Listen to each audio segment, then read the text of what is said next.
এই বন্ধুরা এই বড় কাতলা মাছটা এখন কাটিং হচ্ছে দেখেন। এই তো ফেসবুক চালাতে অবস্থা খারাপ। একদিন আমি চোখে দেখলাম কাতলা মাছটা কাটিং হচ্ছে, বড় কাতলা মাছটা শুধু কালারটা দেখেন, শুধু মাছের কালারটা দেখেন। এই দেখতেই পাচ্ছেন একদম ডিম ছাড়া ফ্রেশ মাছ। ফেটি দেবো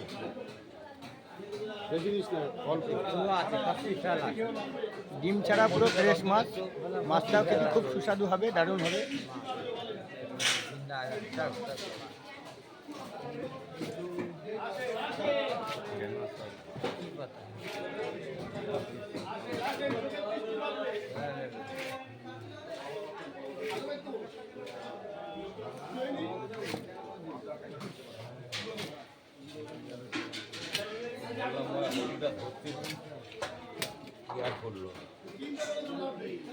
যে চলে গেল বন্ধুরা ডাগা, পাশে চলে গেল লেজা।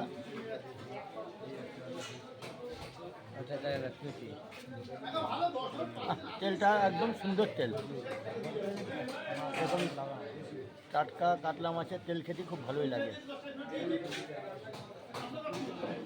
তাহলে কিনে নিয়ে যান। আমি নিতে কার কাছ থেকে তেল নিতে মাঝে মাঝে। মার্কেটে ওই যে করে প্রচুর টাকার মাছ কিনে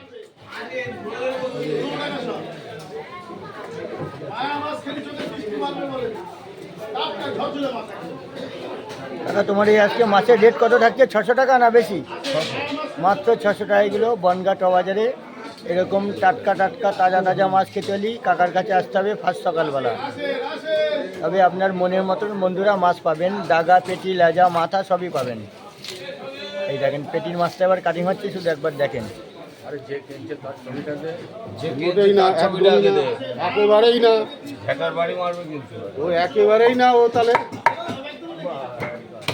দেখেন কাকা কত সুন্দর পরিষ্কার পরিচ্ছন্ন করে এখানে কাটিং করে দেয়। দেখেন শুধু মাছের কোয়ালিটিটা দেখেন।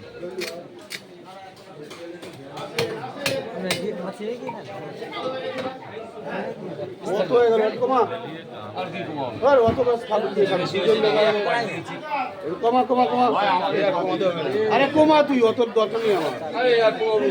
কমা না,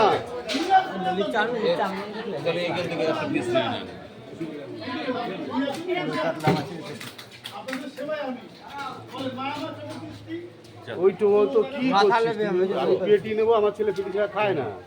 আমি এক পার্ট দিচ্ছি, বেশি দিচ্ছি নাকি? এক প্লেট তো 500 হয়ে গেল। ছোট করে মাঝখানে আবার ওয়েট দেখতে হবে না, কথা বললি শুনিস না।